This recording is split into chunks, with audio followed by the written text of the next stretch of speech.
नागपूर शहरामध्ये 1 लाख कोटी रुपयापेक्षा जास्त कामं झाली। यावेळी मी नागपूरच्या गल्ल्यागल्ल्यात फिरलो। मोहनजी, कृष्णाभाऊनी, देवेंद्रजींनी अनधिकृत लेआउट झोपडपट्ट्यामध्ये कॉन्क्रीटचे रोड बांधले। 24 तास पाणी 75% नागपूरकरांना मिळतात। हा सगळा विकास माझ्यामुळे, देवेंद्रजीमुळे, बावनकुळेमुळे, मोहनजींमुळे किंवा कृष्णाभाऊमुळे नाही झाला। हा नागपूरचा विकास झाला असेल तर माझ्या समोर बसलेल्या नागपूरच्या जनतेमुळे। कारण तुम्ही आम्हाला आशीर्वाद दिला नसता, तुम्ही आम्हाला शुभेच्छा दिल्या नसत्या, तुम्ही आमच्या हातात ताकद दिली नसती तर हे चित्र आम्ही बदलवू शकलो नसतो। आणि म्हणून आतापर्यंत तुम्ही जे पाहिलं होतं तो केवळ न्यूज थी, असली फिल्म सुरू होणार। आता तुमचा आशीर्वाद मिळाला। देशातलं सगळ्यात सुंदर, स्वच्छ, प्रदूषण मुक्त शहर केल्याशिवाय आम्ही राहणार नाही। मिहान सुरू झालं। देवेंद्रजींनी इंटरनॅशनल एअरपोर्टचा शुभारंभ करून दिला आणि मिहानमध्ये आतापर्यंत माझ्याकडे यादी आहे, मीडियाच्या बंधूंना विनंती आहे की घेऊन जा, 78,000 नागपूरच्या आणि विदर्भाच्या भूमिपुत्रांना रोजगार मिळाला। बाकीच्या नेत्यांना आपल्या मुलाबाळांना तिकीट देण्याची चिंता आहे, आम्हाला नागपूरच्या गरीब युवकाला रोजगार मिळाला पाहिजे याची। म्हणून तुम्हाला विश्वास देतो की पुन्हा एकदा देवेंद्रजींच्या नेतृत्वाखाली एक क्षमतावान महाराष्ट्राचं चित्र बदलवू शकणारा नेता हा नागपूर महाराष्ट्राच्या राजकारणात दिलेला। पुन्हा एकदा देवेंद्रच्या हातात सत्तेची सूत्र हातात आली।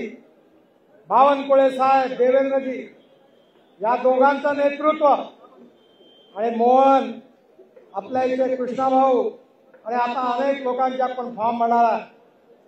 कृष्णाभाऊनी, मोहनजींनी आपल्या विधानसभा क्षेत्रात अतिशय सुंदर आणि चांगलं काम करून दाखवलं आणि म्हणून आपल्या सगळ्यांना नागपूरचं चित्र बदलवायचं, गोरगरीब मजदूर शेतकऱ्याचं कल्याण करायचं।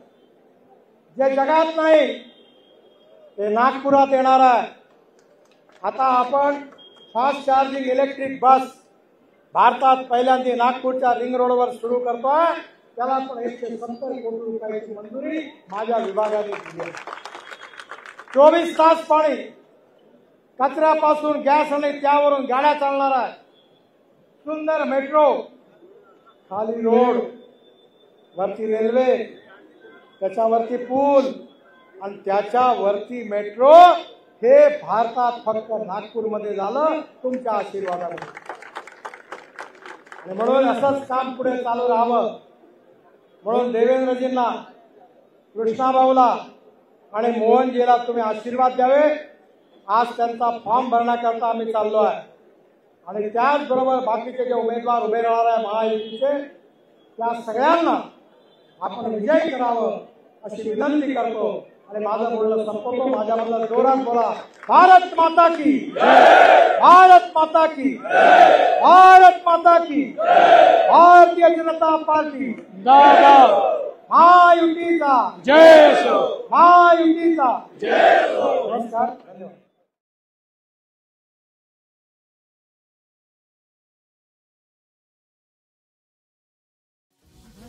तू बनुनी अवतरले पाणी, जनता देते दुआ, मित्र किसानांचा, पुत्र या देशाचा, तू तेजाचा दिवा, तू देवा तू चल पुढे विजेता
विवेक आप गए नहीं?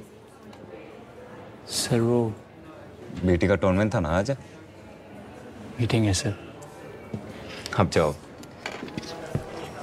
जाओ, फोटो जरूर खींचना।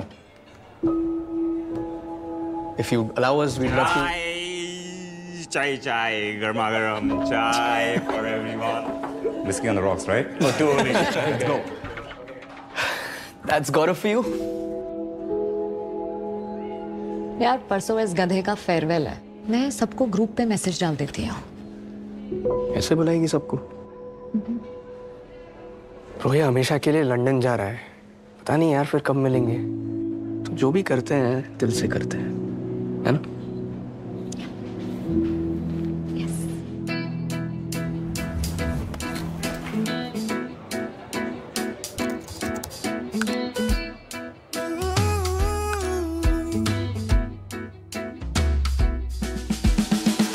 रास्ते जब साथ है, डरने की क्या बात है, रोशनी से भरी ये सांस है,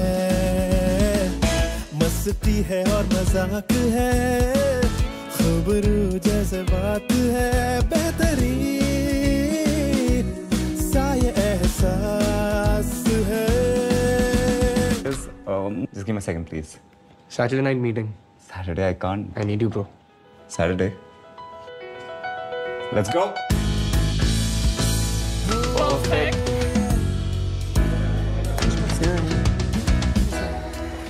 इतना हुआ. Let's go. Let's go.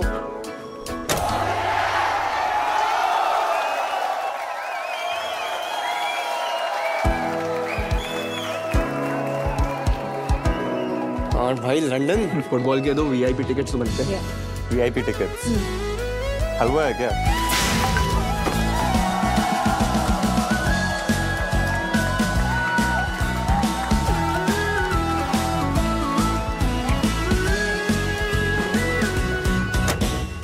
Guys भाई फेयरवेल पे एक last presentation.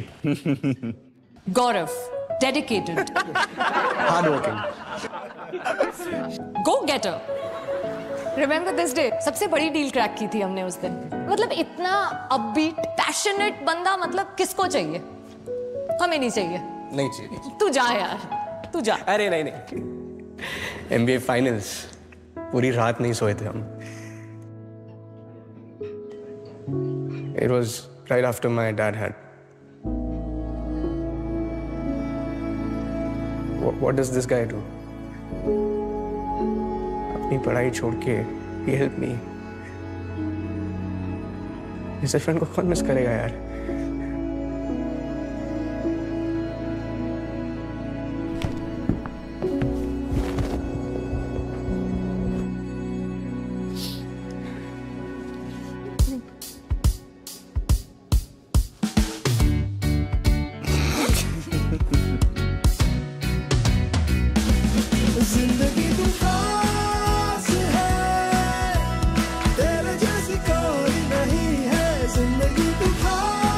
When you want to show how much you care, Canva, दिल से डिजाइन तक।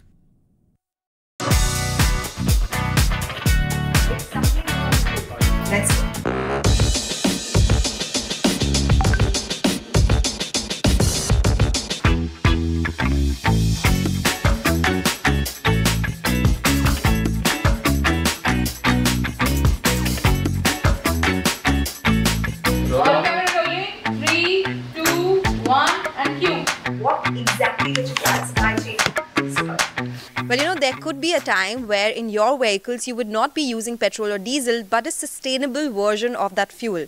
But how will that happen? What are biofuels and what do we keep talking about when we talk about sustainable mobility? Transportation might just completely change for you and I, but we need to understand how that happens, why government is pushing so much for this buzzword that we use often, that is biofuels.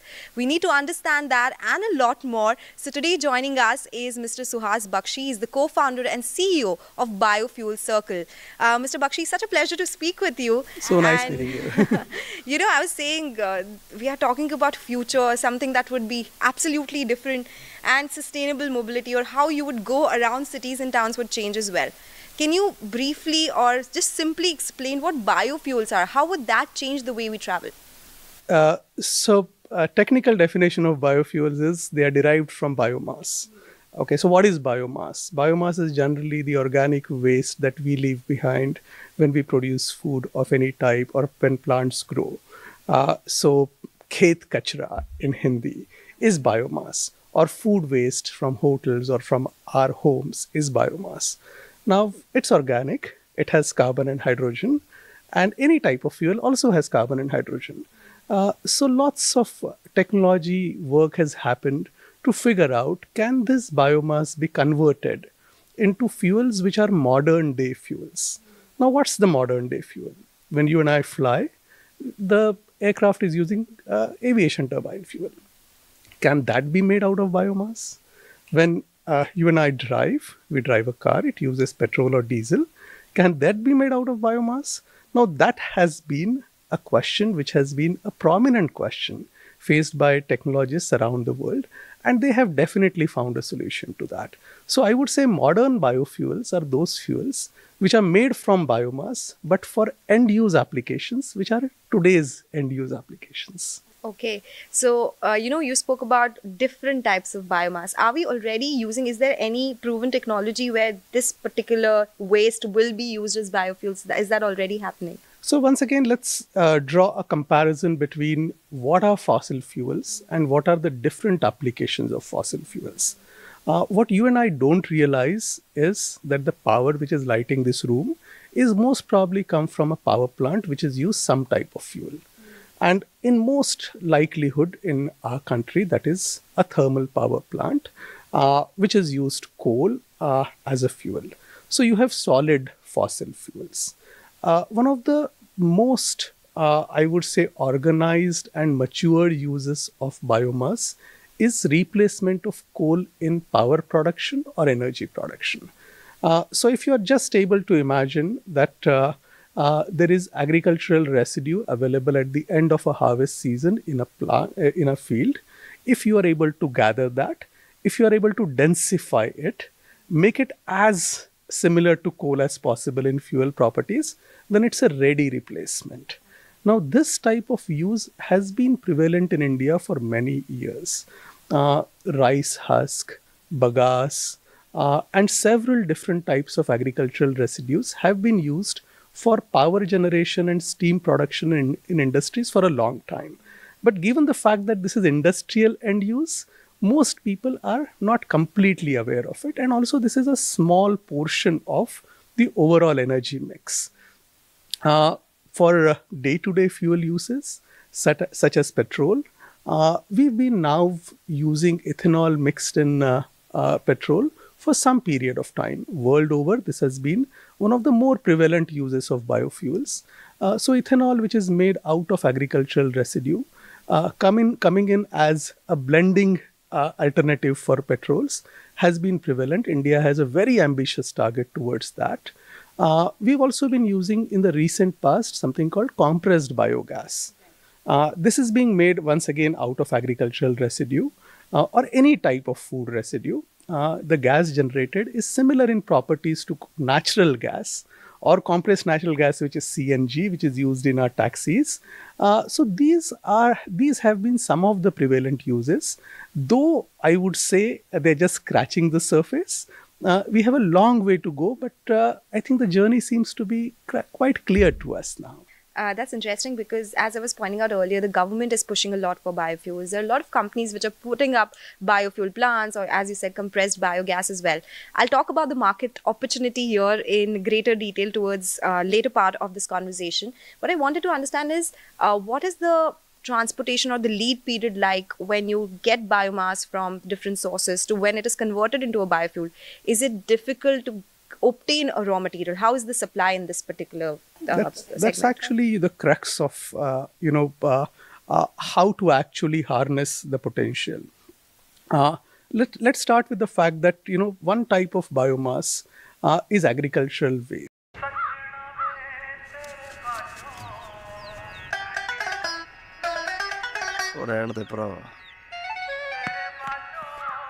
Kanu sad परावा किथे smile तेरी कानू sad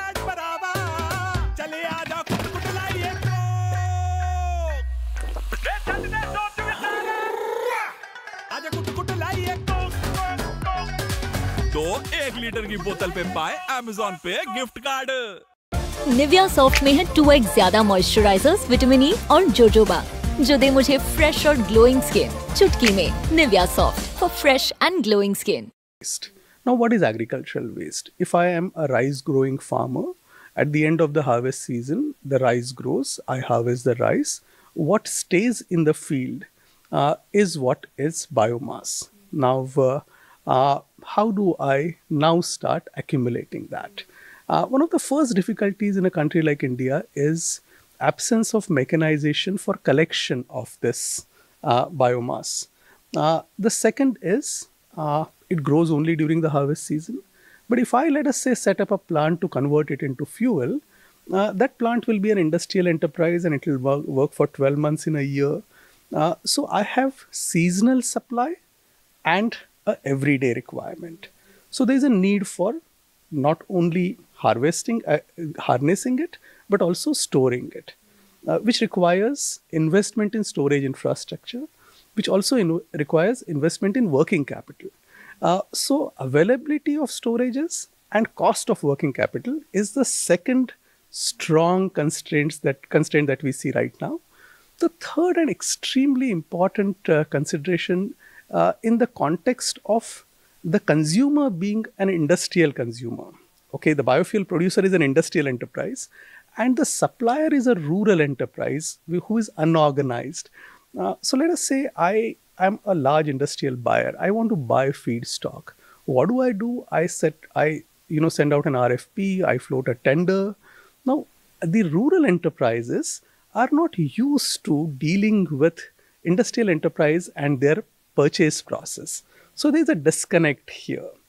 So I would say these three are, as per my standpoint, three of the strong constraints that we see in India right now. If we are able to surpass these constraints, then potentially more than 200 million metric tons of biomass, just as agricultural residue, is available for harnessing in India. That is 17% of India's energy need. So this is huge. This is huge. So then how much of it are we able to use right now for industrial use out of this 2 million metric tons that you said, which we could potentially use? Is the current usage way lower than that number? It's, I would say at the most 20% of what is available. And so clearly there's a work to be done. Look, the fossil fuel supply chain took 150 years to build. So you've got a global supply chain of crude oil, you've got a global supply chain for coal, you've got a global supply chain for everything. But look, it has taken a long time in making. This is an opportunity which is a big opportunity. But to create a supply chain and which works in exactly similar structure as the fossil fuel supply chain, I think we have an opportunity, but we have to do what was done in last 150 years in probably a very short period of time. But the advantage also is that we are an agricultural economy. So we do have raw material available here. We don't have to depend on imports for anything for that matter. We are self-sufficient here. So where does Biofuel Circle come into the picture? What exactly are you doing here? So look, when we looked at the constraints, we felt that, technology has come to a point, especially information technology has come to a point where there are so many things which are possible with the use of information technology. Let's look at something like, OLX. I'm having, a used cupboard or a used sofa in my house and I put it on OLX and somebody comes and has a look at it and, before I know it, it's gone. Now, can I create a similar possibility for somebody who's a farmer and who has waste, right? Can I use technology to show him possibilities and to make sure that he's actually able to earn out of the waste that he has? That's the first point of intervention or the first point of arrival for Biofuel Circle. The second is, can I actually create an entrepreneur out of somebody who is just having a tractor lying idle in the rural area? Because after the harvest season, the use of tractors in rural area is sporadic. So there is idle capacity available. So can I tap into these idle tractors and make somebody earn higher level of livelihood out of transporting this biomass which is available in field to a point of storage. The third point is, can I create a storage? And we call it biomass bank. So we create a biomass bank like a blood bank. You go and deposit biomass there and you get paid for it. Okay. The fourth point of arrival is the equipment, which is mechanization equipment. So we rent out mechanization equipment. And the last bit is we have a B2B e-commerce platform which connects all of this to industry. So, you have on one digital platform, each one of these activities happening. You can look at it as an independent sphere in itself, but together it's an ecosystem which allows industry to connect to rural in a very, very efficient manner. That's very interesting. So basically, you are the OLX or Zomato of connecting the farmers to the end users or the industry. But do you see that there is some reluctance from farmers? You spoke about it as well. It's an unorganized sector. So how are they using, if it's an app, how are you reaching out to them that, yes, you can go ahead, go on the app and sell the biomass here? So, this is the premise with which we started, that this will be tough. But to our surprise, we found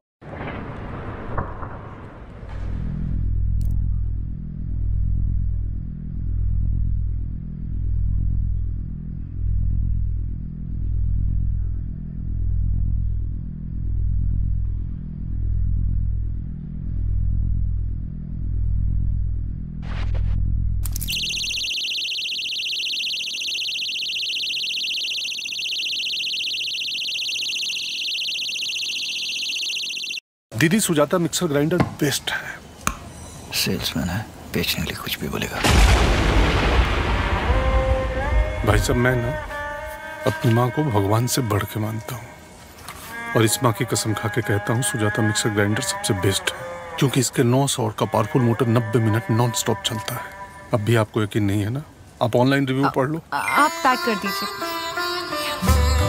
Sujata, इससे better mixer grinder नहीं आता।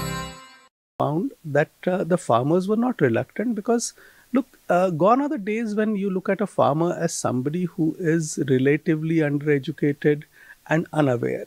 You've got most of these families have, 2 or 3 generations. The grandson or the son is on Facebook or is on WhatsApp. There is a smartphone at home. They're buying things on Flipkart. They're buying things on Amazon. So, I think there is penetration of mobile commerce there. And we did not find them to be difficult set of people to actually onboard. So this was a myth which was actually broken when we, in just 1.5 months' time in the district of Mathura in UP, we were able to onboard 7,500 farmers on the platform. And each one of these farmers in the end got paid in their UPI account for the biomass that was made available by them.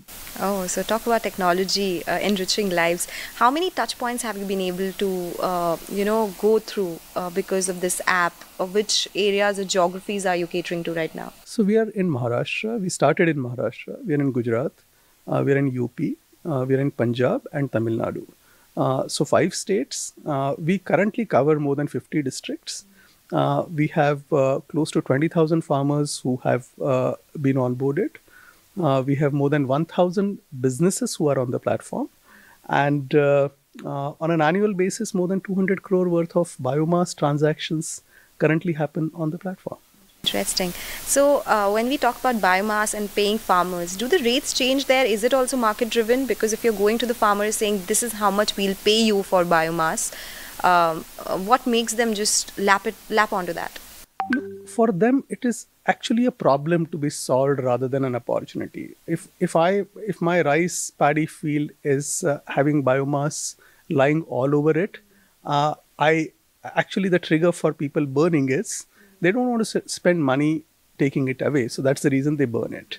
Now, how do I create an economic incentive? And look, the incentive need not be very big. It's about recognizing the fact that there is an alternative, and that alternative is an inexpensive, in fact, paying alternative.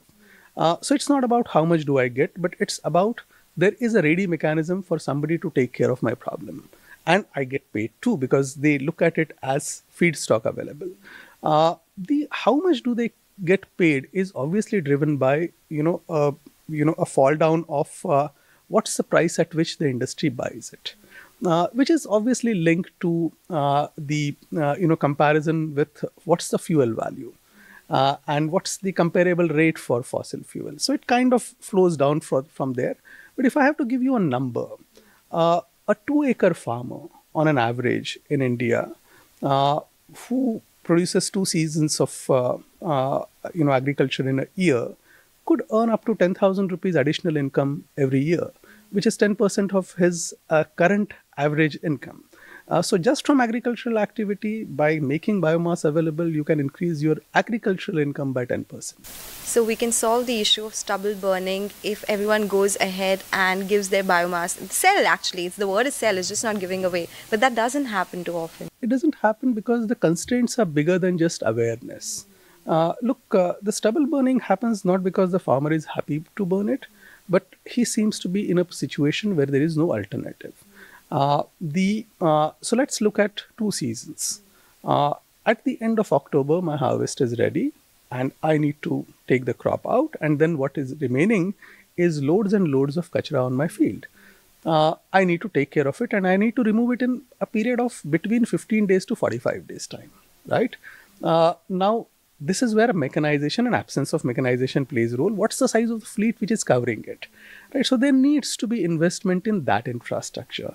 There needs to be space available to locally store it and densify it in the rural areas. So this is a matter of actually setting up that infrastructure.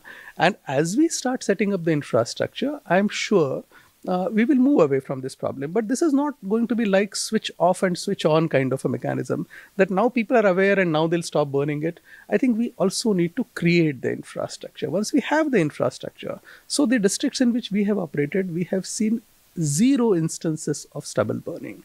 And I'm sure this can be, and obviously our plan is to make sure that we take it forward. That's very interesting and nice to know. So in that case, we'll need more government intervention when it comes to policy around mechanization or infrastructure development. Is there a policy in place for that? There is a strong push on policy. So for example, now with these different end uses, let's say compressed biogas as an end use, or second generation ethanol as an end use, or drop-in biodiesel as an end use. So for each one